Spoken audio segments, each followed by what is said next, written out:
US के top universities में भी पढ़ाई करना बहुत आसान है, ज़्यादा कुछ कॉम्प्लिकेटेड नहीं है और आपका ये सपना भी आप बहुत आसानी से पूरा कर सकते हैं। तो किस तरीके से आप ये अपना सपना पूरा करेंगे ये हमने आपको बताया, लेकिन वहाँ पर स्कॉलरशिप जो कि बहुत अहम है, किसी भी यूनिवर्सिटी में एडमिशन लेने से पहले स्टूडेंट के दिमाग में स्कॉलरशिप किस तरीके से वहाँ हासिल की जाए ये सवाल ज़रूर आता है। तो शिरीष, स्कॉलरशिप हासिल करने का वहाँ क्या तरीका है? देखिए, different type of scholarships available हैं यूएस में। वैसे अगर आप देखें तो there are almost 3 different types of scholarships. एक होती है मेरिट बेस्ड स्कॉलरशिप, एक है नीड बेस्ड स्कॉलरशिप और कुछ स्टूडेंट स्पेसिफिक स्कॉलरशिप्स होती हैं।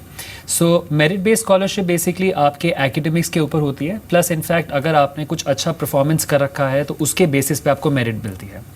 नीड बेस्ड, जैसे कि नाम है इसका need, so if you think अगर आपके पास इतने पैसे नहीं अफोर्डेबिलिटी के लिए, तो एक अलग से फॉर्म्स होते हैं जो आप फिलअप करके आप बता सकते हैं कि मेरी नीड है ये। जनरली सिंगल पेरेंट जो हैं उनके लिए काफ़ी अच्छी रहती है। बाकी कुछ स्टूडेंट स्पेसिफिक स्कॉलरशिप्स रहती हैं जो कि रिलीजन, रेस या इसके ऊपर मिलती है। बाकी यूएस कॉलेजेस के अंदर डिफरेंट यूनिवर्सिटीज़ हैं, जैसे हमने पहले बात करी, तो पब्लिक और स्टेट लेवल यूनिवर्सिटीज़ जो है वो काफ़ी अफोर्डेबल और काफ़ी स्कॉलरशिप्स देती है इंटरनेशनल स्टूडेंट्स को। लेकिन डेफिनेटली एक रिसर्च बहुत इंपॉर्टेंट है, क्योंकि काफ़ी सारी यूनिवर्सिटीज़ हैं जो कि उनका कुछ स्पेसिफिक क्राइटेरिया होता है, तो वो जानने के लिए और वो अप्लाई करने के लिए बहुत इंपॉर्टेंट है। लेकिन आर्थिक रूप से जो कमज़ोर छात्र होते हैं उनके लिए भी स्कॉलरशिप बहुत महत्वपूर्ण होती है, बहुत मायने रखती है, तो उनके बारे में कुछ आप बता सकते हैं? जी ज़रूर। वही मैंने आपको कहा, जैसे नीड बेस्ड होती है, अगर जिसके पास जिसकी इतनी इनकम नहीं है कि वो अफोर्ड कर सकते हैं, तो यूएस में नीड बेस्ड स्कॉलरशिप्स बोलते हैं। अगर स्टूडेंट की प्रोफाइल अच्छी है, एकेडमिक्स अच्छा है, तो उसको डेफिनेटली ये यूनिवर्सिटीज़ में स्कॉलरशिप मिल सकती हैं डिपेंडिंग अपॉन नीड। कुछ यूनिवर्सिटीज़ ऐसी हैं जिनको हम बोलते हैं नीड ब्लाइंड, मतलब कि अगर आपकी कितनी भी नीड हो वो आपको डेफिनेटली स्पॉन्सर करते हैं अगर आपकी प्रोफाइल और आपकी एप्लीकेशन उन्हें पसंद आई तो डेफिनेटली बहुत सारे ऑप्शंस ऐसे हैं जहाँ पे आप जाके स्कॉलरशिप ले सकते हैं। और सब्जेक्ट्स के लिहाज से अगर बात की जाए तो क्या यूनिवर्सिटीज़ को कैटेगराइज किया जा सकता है? देखिए, डिपेंड करता है। ऐसा नहीं है, जैसे कि दिल्ली यूनिवर्सिटी हमारी सिर्फ कॉमर्स के ही बेसिक कोर्सेज में ज़्यादा मानी जाती है, ऑल्दो उसमें कुछ साइंस कोर्सेज भी हैं। लेकिन यूएस में जनरली जितनी भी यूनिवर्सिटीज़ हैं उनमें सारे ही कोर्सेज अवेलेबल हैं। जैसे अगर हम MIT, हार्वर्ड, स्टैनफोर्ड इनकी बात करते हैं, इन सारी यूनिवर्सिटीज़ के अंदर आपके पास साइंस कोर्सेज भी हैं, लॉ भी है, कॉमर्स भी है। So there are different universities जिसके अंदर ये सारी के सारे कोर्सेज आपके पास अवेलेबल हैं।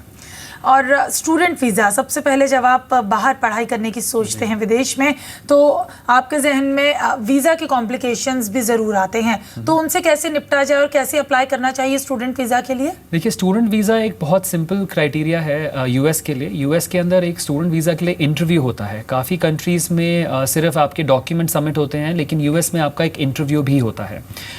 इंटरव्यू के अंदर वो बेसिकली आपसे क्वेश्चंस पूछते हैं डिपेंडिंग अपॉन कि आप कौन सी यूनिवर्सिटी में जा रहे हैं। प्रिपरेशन सिंपल है, आपके पास एक यूनिवर्सिटी का एडमिशन आता है, तो यूएस के लिए आपको एक I-20 फॉर्म होता है, वीज़ा का फॉर्म। सो जब आप एक यूनिवर्सिटी एक्सेप्ट करते हैं तो आपको I-20 फॉर्म आपको लेना होता है। वो लेने के बाद आप वीज़ा अप्लाई कर सकते हैं। वीज़ा अप्लाई करने के लिए सिंपल रूल्स हैं कि आप ऑनलाइन फॉर्म्स फिलअप करें। ऑनलाइन फॉर्म फिलअप करके आप ये वीज़ा की एक डेट लेते हैं। वो वीज़ा की आप जब डेट लेते हैं तो उसमें 2 डेट होती हैं। एक होती है जो कि आपको आपकी फिंगरप्रिंटिंग होती है और सेकंड आपकी एम्बेसी में आपका इंटरव्यू होता है। प्रिपरेशन ये बेसिक कुछ क्वेश्चंस हैं कि why are you going to this university, आप जिस यूनिवर्सिटी में जा रहे हैं। सो बेसिक प्रिपरेशन करें। एक अवेयरनेस ज़रूरी है कि आप क्यों जा रहे हैं। हमने कुछ एग्जाम्स की पहले बात करी, जैसे SAT है, GRE है, GMAT है, वो एग्जाम्स लें, एक पूरी प्रोफाइल तैयार करें, वीज़ा आराम से मिल जाता है। वीज़ा में ऐसी कोई दिक्कत। और पढ़ाई के क्राइटेरिया की अगर बात की जाए, इंडिया में अमूमन यही देखा जाता है हर यूनिवर्सिटी और कॉलेज में कि आपका परसेंटेज कितना है, उसके बाद ही आपको सब्जेक्ट्स ऑफर किए जाते हैं किसी भी स्ट्रीम में। तो यूएस में पढ़ाई का क्या क्राइटेरिया है? देखिए, वहाँ पे परसेंटेज डिपेंडेंट नहीं है, जैसे हमने पहले भी बात करी। ऐसा नहीं है कि अगर आपके 95% आए तो ही आप टॉप यूनिवर्सिटी में एडमिशन ले सकते हैं। 75, 80% ये काफ़ी अच्छी परसेंटेज है अगर आपकी बाकी ओवरऑल प्रोफाइल अच्छी है। जहाँ तक एडमिशन का क्राइटेरिया है, वो 4 मेन फैक्टर्स हैं जो हमने बात करी थी। First factor is your academic scores. Second factor है आपका टेस्ट स्कोर, जो हमने GRE, GMAT की बात करी या SAT की बात करी। थर्ड फैक्टर है आपकी प्रोफाइल और फोर्थ फैक्टर है आपकी एप्लीकेशन। इन चारों के अगर आपने अच्छा परफॉर्म किया है इन चारों एस्पेक्ट में तो आपको डेफिनेटली अच्छी यूनिवर्सिटी और अच्छे कोर्सेज मिल सकते हैं। परसेंटेज ही सिर्फ ओनली क्राइटेरिया नहीं है एडमिशन का।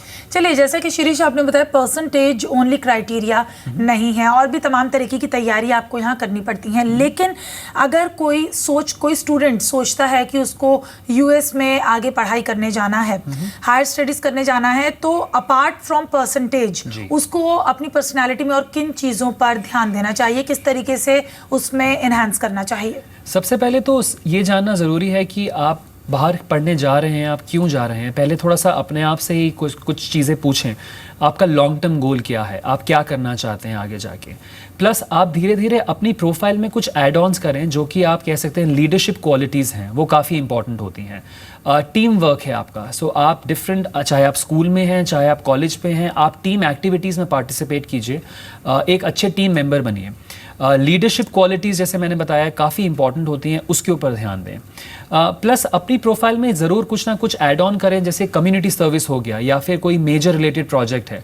कोई अगर बिजनेस मैनेजमेंट में जाना चाहता है तो आप थोड़ा सा उसके ऊपर काम करें। कोई अगर टेक्निकल फील्ड में जाना चाहता है तो थोड़ा रिसर्च वर्क आप कर सकते हैं। बेसिकली ये सब चीज़ें हैं जो छोटी छोटी एस्पेक्ट आप ऐड ऑन कर सकते हैं प्रोफाइल में, ताकि आप बेटर यूनिवर्सिटी और बेटर आपको चांसेस मिले कॉलेज के लिए। जी, और अगर कॉमर्स और साथ ही साथ ह्यूमैनिटीज़ की स्ट्रीम हमको वहाँ पर उसमें पढ़ाई करनी हो तो उसके लिए क्या कुछ खास यूनिवर्सिटीज़ हैं? डेफिनेटली कुछ यूनिवर्सिटीज़ हैं। जैसे हम अगर हम आर्ट्स या ह्यूमैनिटीज़ की बात करते हैं तो यूएस में लिबरल आर्ट कॉलेजेस करके हैं, जो कि काफ़ी ज़्यादा फेमस हैं और स्पेशलाइज करती हैं आर्ट्स रिलेटेड प्रोग्राम्स में। तो ये कुछ यूनिवर्सिटीज़ हैं। बाकी जहाँ तक तैयारी अगर आप कॉमर्स में जाएं, साइंस में जाएं या आर्ट्स में जाएं, उसमें प्रोसेस यही रहता है। वही आपको सैट का एग्ज़ाम देना है अगर आप 12th के बाद जा रहे हैं, वही आपको GRE GMAT देना है अगर आप अपने बैचलर्स के बाद जा रहे हैं। बाकी प्रोफाइल तो हर एक चीज़ के लिए आपको एडमिशन क्राइटेरिया रहता है। आर्ट्स के अंदर एक चीज़ इंपॉर्टेंट है, एक पोर्टफोलियो हम लोग बोलते हैं। तो अगर आप कोई फैशन डिज़ाइनिंग कोर्स में जाना चाहते हैं तो एक पोर्टफोलियो तैयार करें उस चीज़ के लिए। आप दिखाएं कि आपने क्या क्या डिज़ाइनिंग करी है, किस तरीके से आपने करी है, क्यों आपका इंटरेस्ट है ये। सो ये सब चीज़ें आप करें अगर आप जाना चाहते हैं। तो चलिए, अगर ह्यूमैनिटीज़ में भी पढ़ना चाहते हैं, कॉमर्स स्ट्रीम में पढ़ना चाहते हैं, कोई भी सब्जेक्ट में पढ़ना चाहते हैं और विदेश में जाकर ये सभी सब्जेक्ट्स की पढ़ाई आप करना चाहते हैं तो इतना मुश्किल अब नहीं है, बहुत ही आसान है, ज़्यादा कॉम्प्लिकेशंस उसमें नहीं है। किस तरीके से आपको स्टूडेंट वीज़ा अप्लाई करना है, कौन सी यूनिवर्सिटीज़ का आपको चुनाव करना है, और हाँ, 1 साल पहले आपको इसके लिए तैयारी ज़रूर करनी होगी। शिरीष, आपका बहुत बहुत शुक्रिया ये तमाम वैल्यूएबल इन्फॉर्मेशन हमारे जो स्टूडेंट्स इस वक्त हमें देख रहे हैं उन तक पहुँचाने के लिए।